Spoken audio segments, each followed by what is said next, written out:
I felt very strongly that I want to hear a pianist who makes me in the audience hear and feel. And I will say that what I hear on the streaming isn't what I hear in the hall. Whenever the scores came in after each round, there were quite a few noises of, oh, oh, oh. And of course, I had no idea who the others were lamenting. I really thought a grave injustice was done.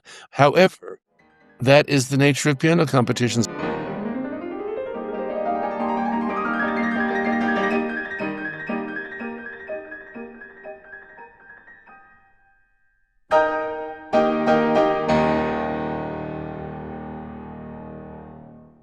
Well, the 19th International Chopin Competition is over.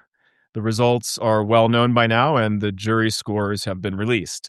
And I'm very lucky to be joined by this year's chairman of the jury, Garrick Ohlsson, to reflect on this year's competition, commenting on his experience, addressing some of the public reaction to the results, and answering some of my own questions about his values, what he's listening for as a jury member, and maybe even giving some insight into why he scored the way he did sometimes, including in some cases, I'll say up front, where I felt very differently from my seat in Philharmonic Hall. So, Garrick, I know you've had a lot of requests for interviews. Thank you for accepting this one. Well, Ben, it's a pleasure. I know we worked together a lot, and I felt that I could address at least my thoughts and feelings about what happened, how I reacted to it, and I can't explain why I did what I did. I mean, I can try to explain, but that's not the purpose of this. It was a complicated time and a very fascinating time. Well, this year's competition, 2025, was by far, I would say, the most divided in terms of the jury of any edition in the competition in recent history, at least going back to 2010. I would say, from what we know about 2005, that year as well. But I have data going back to 2010 that backs this up. Before I get to the numbers, does this correspond with your experience subjectively? Did it feel like a more divided jury, a more contentious jury, let's say, than when you were there in 2015? Yes, without question. Mainly because it took us so much time after the finals happened to reach consensus. It surprised me. I'm not surprised that there was a great difference of opinion, but I didn't know that we would become during discussions so totally blocked. Let me say right off the bat, and maybe you were going to ask this question, but several acquaintances of mine in the music field have written me passionate emails about how it's terrible. There are teachers on the jury who vote for their students. There are, all the juries talking to each other and this and that. And I would like to say, first of all, for each round, we score from 1 to 25 points. It's private. And then the scores are taken away and not shown to anybody. I don't know any juror who showed another juror their scores. At least I certainly didn't, and nobody around me did. If it happened, I'm not aware of it. It seems like something that would not be okay. And second of all, anybody on the jury who had students was not allowed to vote for those candidates. So if in the case of some candidates, they had two teachers on the jury. That meant they, instead of being voted for by 15, they were 17, they were voted for by 15. It's pretty simple. Then what happened is each round is gathered, and then they're weighted differently, which is all in the regulations if anybody wants to find out. For example, in the first round, 84 people got a score.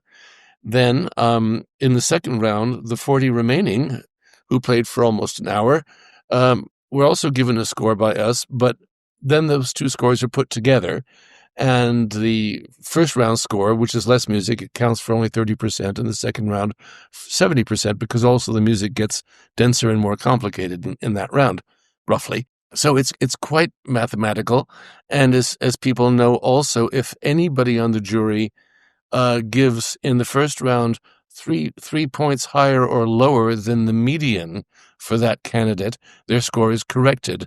In the second, third, and fourth rounds, your score is corrected if you're more than 2 above or below the median. And I don't even want to go in to what I think about that or how other competitions do it or what other systems are involved.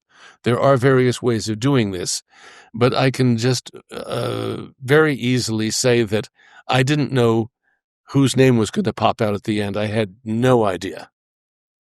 Yeah, I mean this whole adjustment question is interesting. They've used it, in the past. It's not new.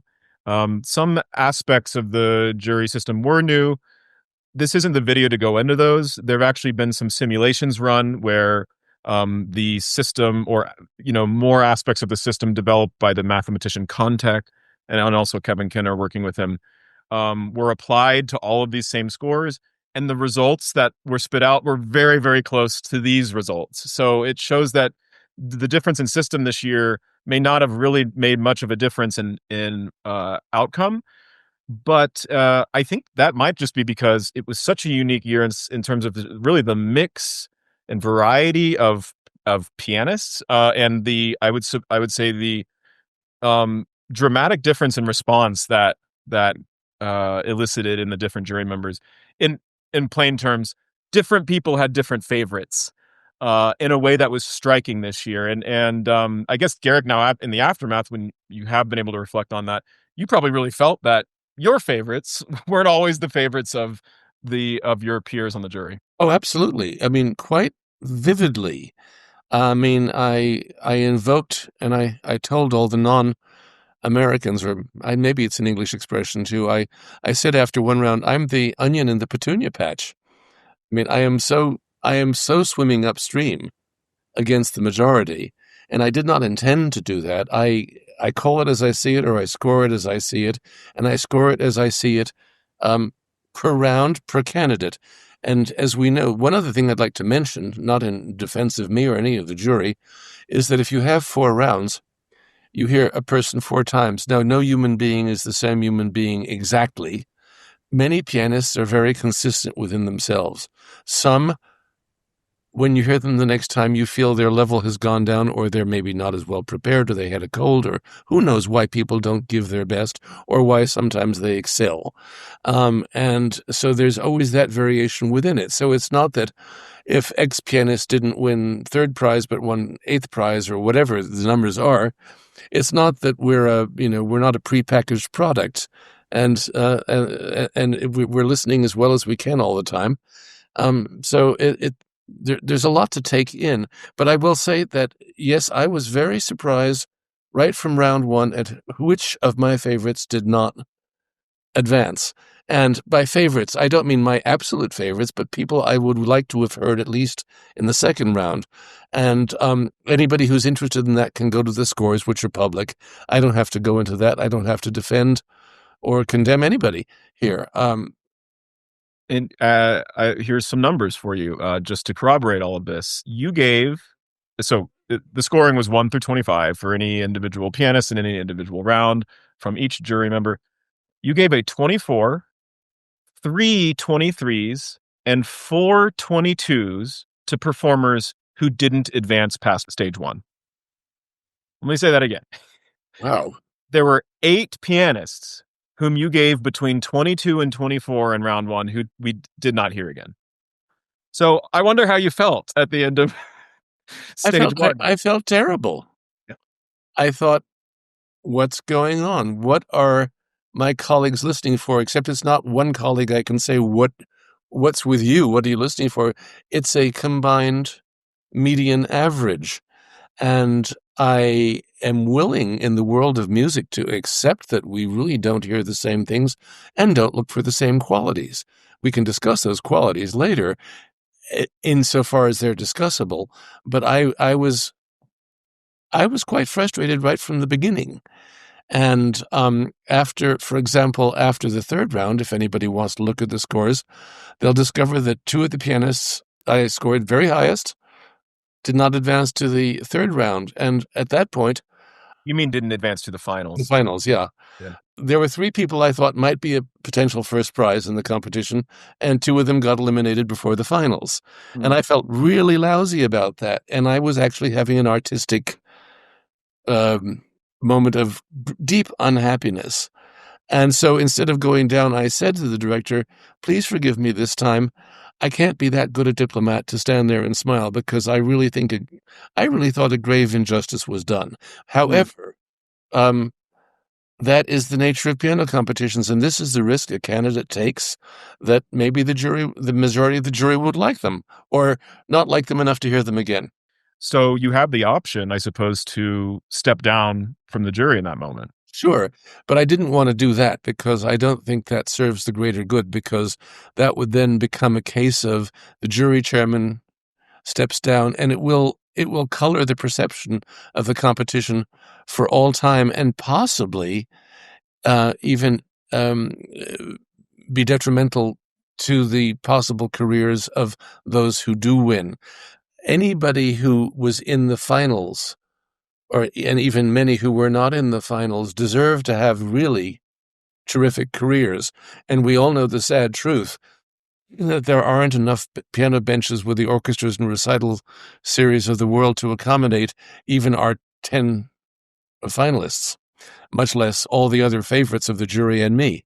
So I would, in that sense, pull for everybody. But on the other hand, when we give a prize like the Chopin Prize, which is arguably the most important single piano competition in the world at this point in time, we are saying also to those in our profession, we are saying to the Berlin Philharmonic, the Chicago Symphony, this is an artist you can engage because they are worthy of playing at what we consider the highest level. And we all know also that if you are lucky enough, as I was, to win first prize, to play your first engagement with London Symphony or the Tokyo NHK Orchestra or the Philadelphia Orchestra is really exciting and wonderful and thrilling.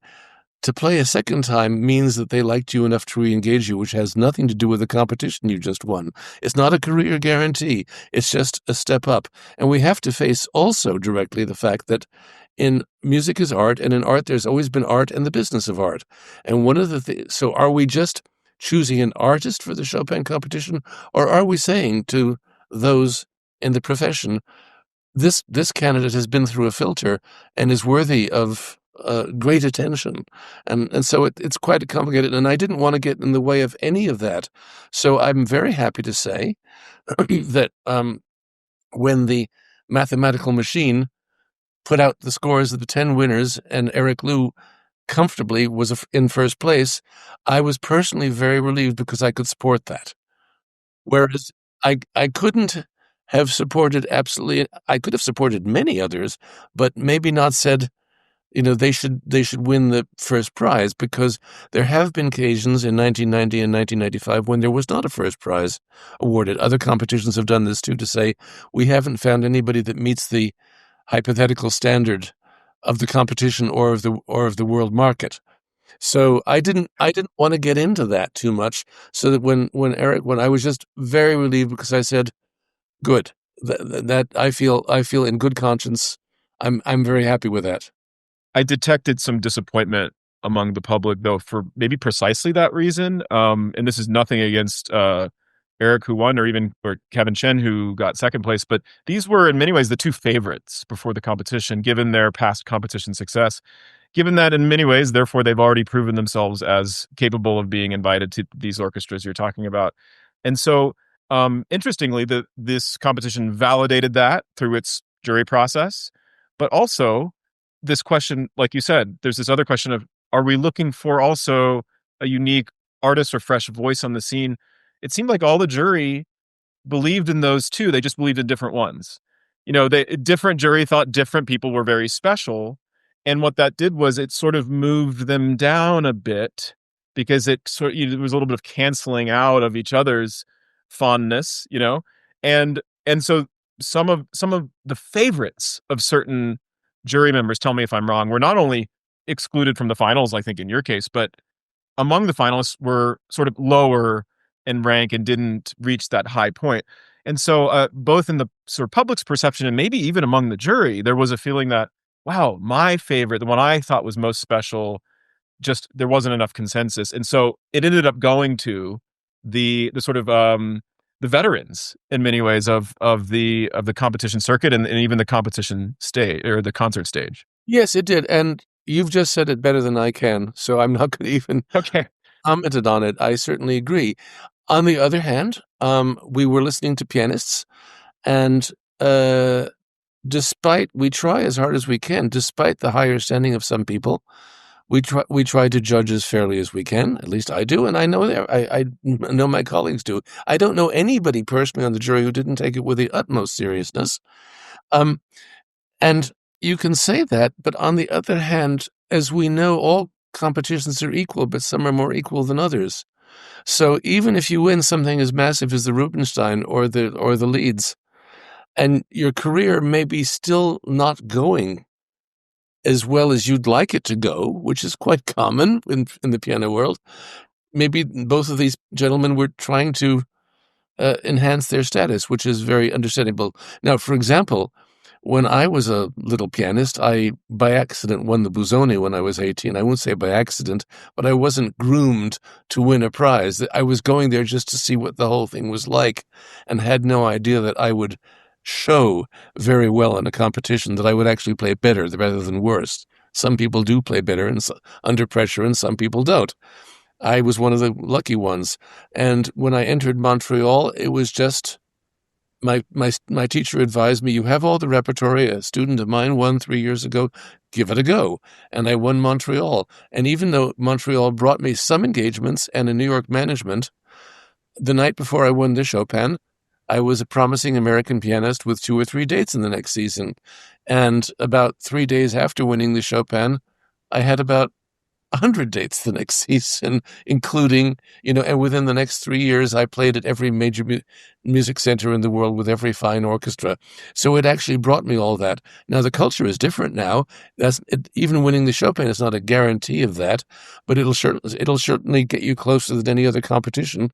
So I understand that there's maybe a sheer ambition without which a fine artist can't survive also. If you are a wonderful artist, you want to be heard. And if nobody hears you, it's hiding your light under a bushel. So we understand that there's a fierce ambition in every one of these candidates, and that is the nature of the beast. It's funny if it were the sports world, and you've won a few big prizes. Maybe you're a tennis player and you've won some important competitions, but you hadn't won Wimbledon yet. You're going to go try and win Wimbledon, and so, but that's not exactly how piano competitions work. You can't return after you've won for one thing, but also we don't treat them as like some case of defending one's championship. They're supposed to be launching pads for different artists' careers. But maybe some saw Eric as already kind of defending champion, but really he wasn't. He hadn't won Wimbledon yet. He hadn't achieved that sort of level of Mount Olympus distinction. And I mean, according to the rules, he had every right to do it. But that's not going to make everybody feel better about it necessarily, especially if they had other favorites that they preferred. But this is the nature of the business. Well, I'd also like to bring in at this point a subject which might be a little awkward.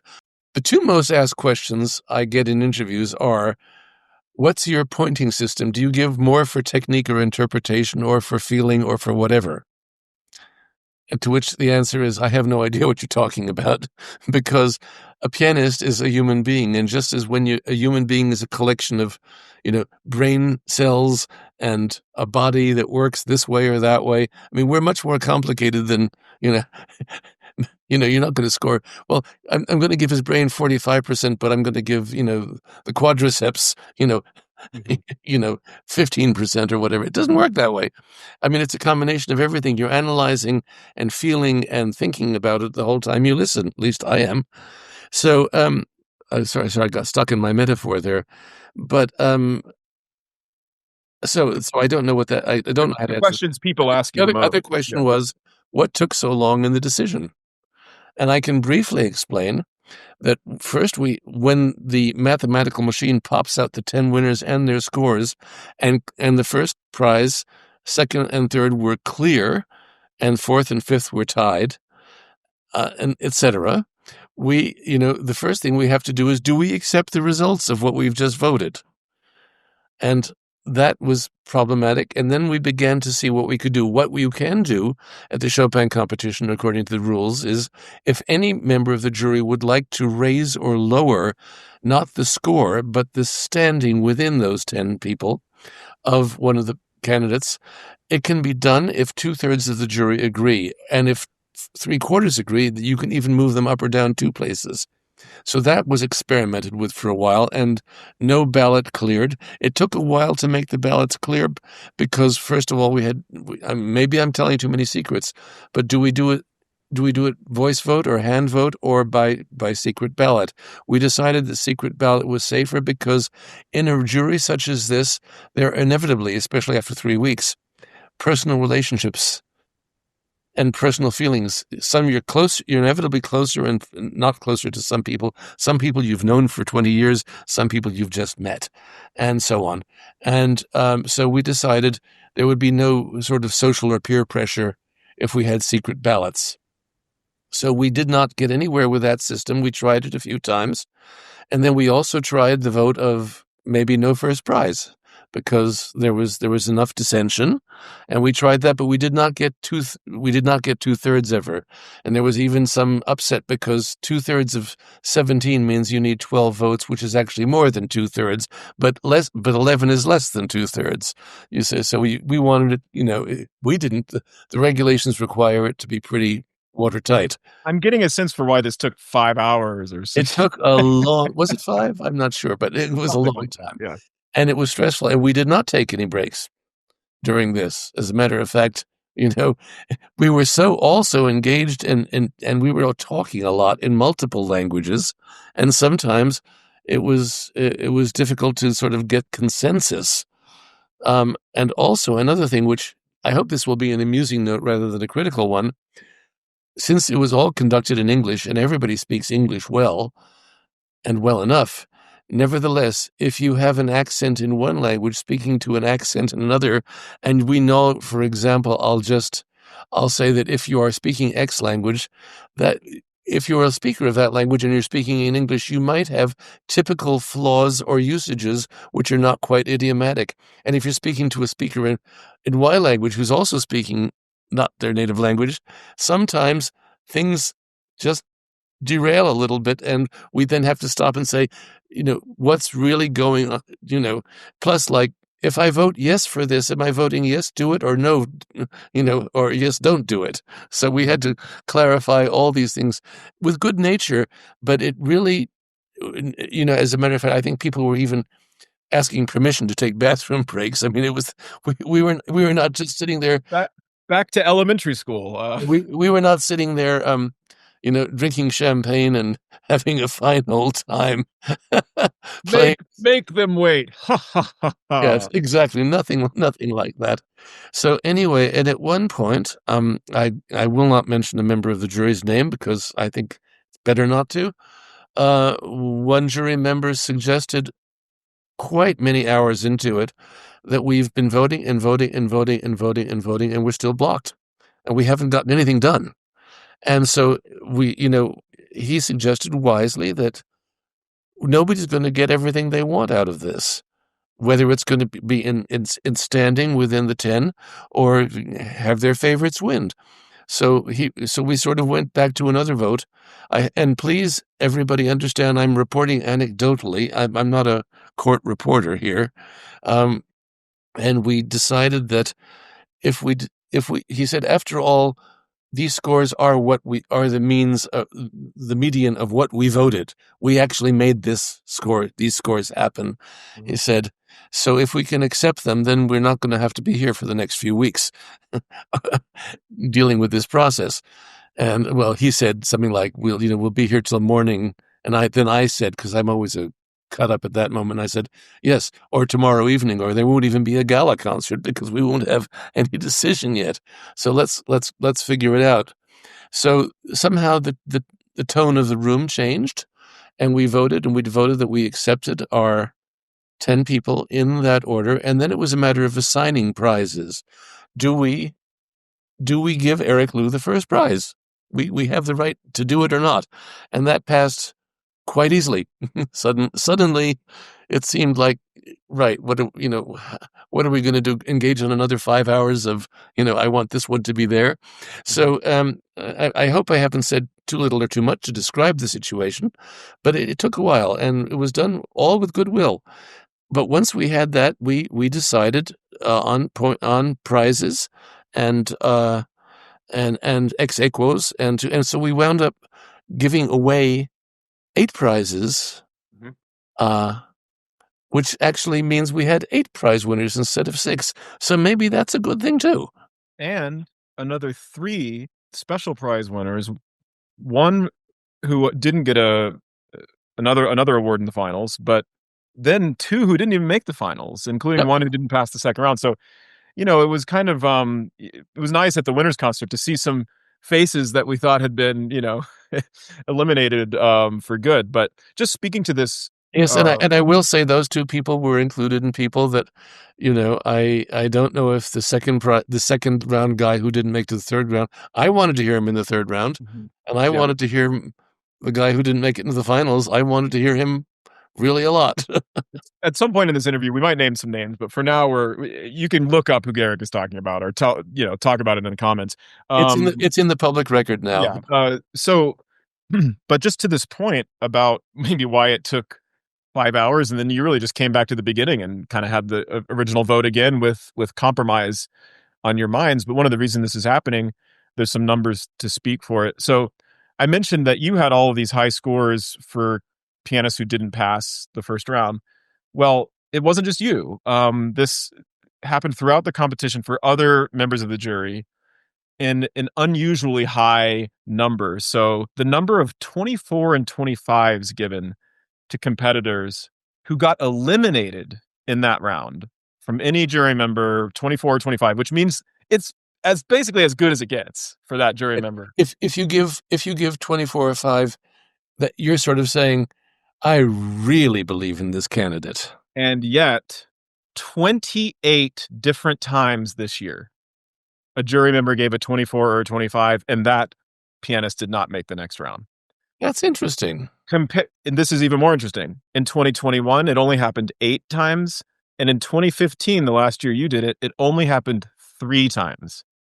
28 times this year. So just left and right, jury members are sitting there like, "What? Huh? I can't believe it." And so I'm sure the mood in the jury room was people pulling their hair out, Well, sort of. Some of us don't have much to pull out. But, um, yes, I would say that I'm not so shy in a public gathering. Some people are more inhibited than me.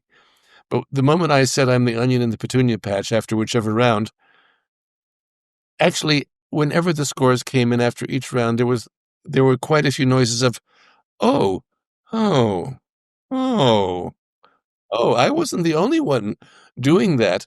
And, of course, I had no idea who the others were lamenting.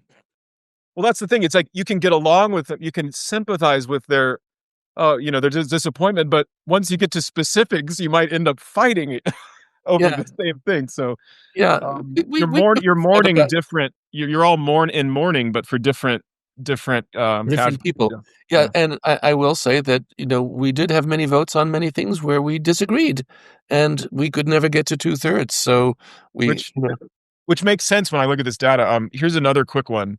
So there's this data point called the correlation coefficient, and I don't know. I don't. I took AP statistics in my senior year of high school, but please explain this to me. it's I been a while. No, no, no. What I was going to say is it's been too long for me to tell you exactly what that means. But in colloquial terms, it's how closely did your score resemble the average score of the rest of the jury, basically. So if you gave a score in a certain round, your average, for all the candidates sort of combined, how did your scores for all these different candidates compare to the averages of the jury? And so 12 of the 15 lowest correlations over the past, I think, 3 or 4 competitions all happened this year. And Garrick, you had 3 of the top 7 of every single time any jury member scored a whole round in any competition in any round for the last 4 competitions. Garrick Ohlsson's name is now 3 out of the top 7 lowest correlation. So when you said onion in the petunia patch, this is that statistic.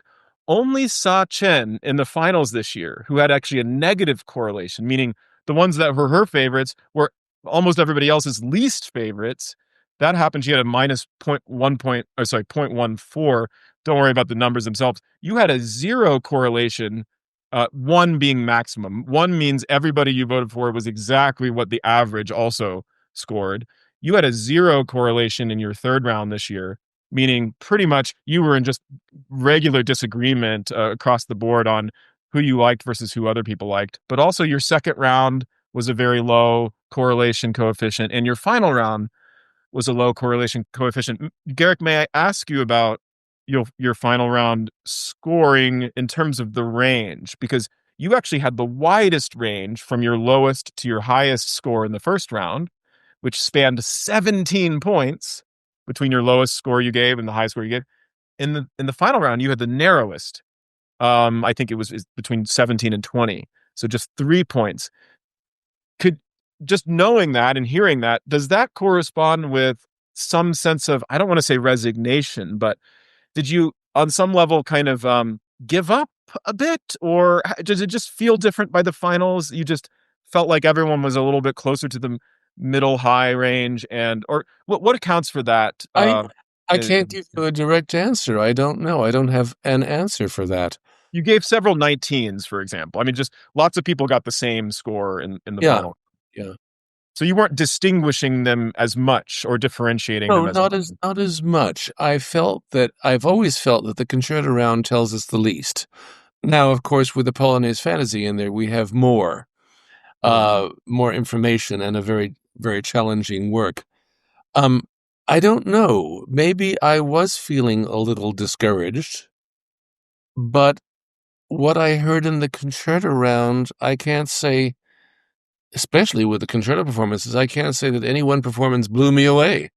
I thought they were all pretty good in various ways, or not.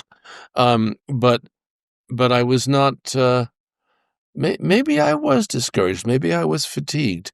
First of all, let me also say, for those who don't know me, which is increasingly few people in this piano competition world, um, I don't like judging piano competitions. I never have.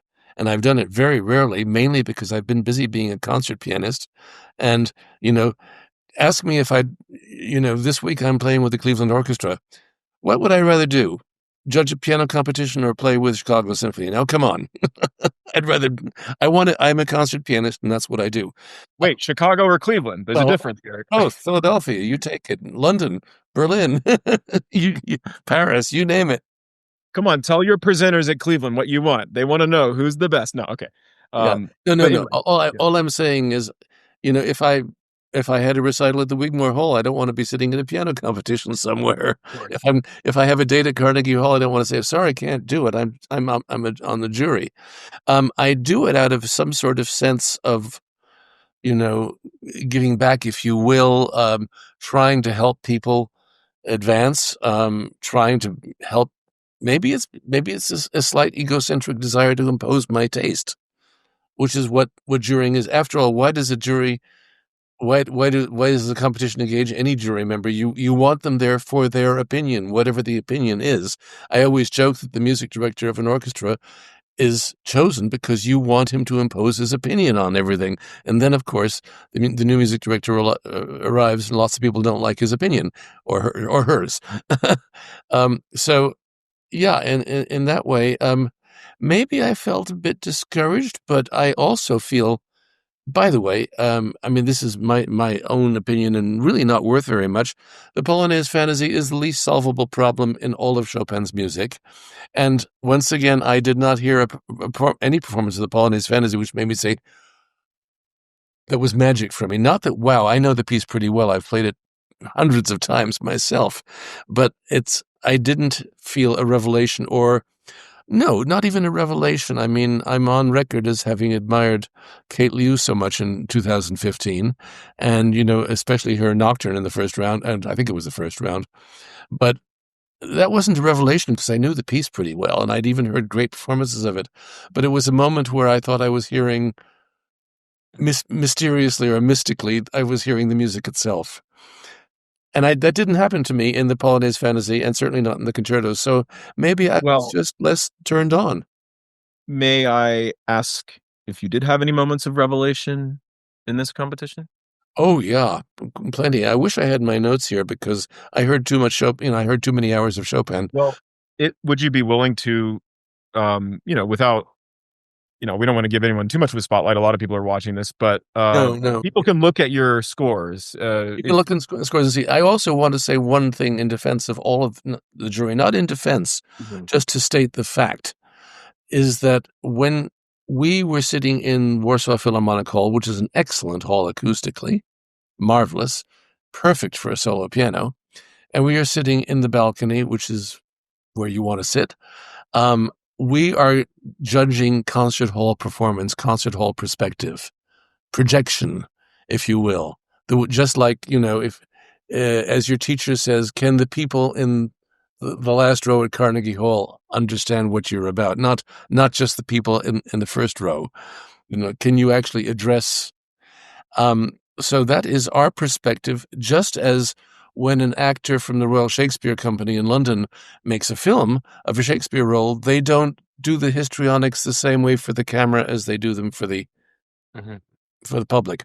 However, those watching online, which is millions more than we are in the hall, are getting a perspective. First of all, they're getting close-up of camera stuff, which we don't basically see at all. All the agonized and amusing faces that all of us pianists do make if you get close enough to us, and so on and so forth.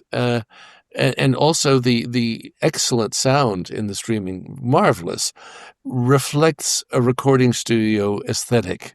In other words, it's not the sort of big dynamic range of the hall. So one thing I will say and complain about is that everybody has fast, fleet, and fluid fingers these days. Nobody, practically from the first notes of the competition, was technically inadequate in the sense that they couldn't play the notes fast enough or properly in time. How they played them is another question, and that's what I'm talking about. So there were some, and I did dip in after it was over to some of the controversial ones that I didn't care for so much. And I will say that what I hear on the streaming isn't what I hear in the hall. Now, with whichever way you want to take that, it's fine. It's a different perspective. It's a close-up versus a long shot. And I would say my prejudice, and I suspect most of our prejudice in the jury, is for the pianist who can address the hall with a large dynamic range and make us hear things. Now, the question of projection is not simply a question of playing loud. That's a little bit too primitive, as we know as musicians. It has to do with articulation, lengths of notes, how notes speak. You can speak much more softly if you are articulate. And if I'm not articulate. It's the same way an actor can speak very softly, and a pianist in the Philharmonic Hall in Warsaw can play the most exquisite pianissimo. It's just that sometimes what some of the jurors probably correctly felt were brilliant displays of technique, I thought, I just heard the flatten. See, speed flattens things out. Literally. I mean, this is one of my silly explanations, which you know from our podcasts. If you play the first Chopin etude at his own tempo bar, something like that, is 160 or whatever his marking is. Okay, you can play it at 180 and you can still hear it.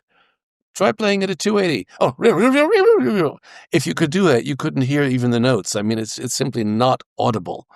And there is a tendency among these brilliant young pianists to play sometimes so fast that you can't hear the shape of the phrase or what's actually going on. Let me cite an example that I heard many times in the often very wonderfully played Opus 10 number 2 etude. There's this little flute thing in the upper lines, and then there's a pizz in the first two fingers, plus pizzes in the bass. And very often I heard the pizzes in the bass in the left hand, and I heard the line very nicely, but I didn't hear the texture, but it was going so fast, and as I even told one of the candidates who came for a comment, I said, try playing a little slower and add that extra, more musical interest in that other line. There's more going on, and if you play it evenly and well and shape it well, there'll be more going on for the ear. It will sound very fast. And I said, like a wise old person, you also may discover that to play it just a little slower is not easier. it may actually be a lot harder. In other words, putting a musical value instead of, I want to show you that I'm really fast and I can play it as fast as humanly possible. So that now I'm getting into the didactic teaching portion, but that, I felt very strongly that I want to hear a pianist who makes me in the audience hear and feel. And I want them to have a dynamic range that goes from triple piano to triple forte, as Chopin wrote sometimes, rarely the extremes, rather than maybe, halfway or is too loud constantly.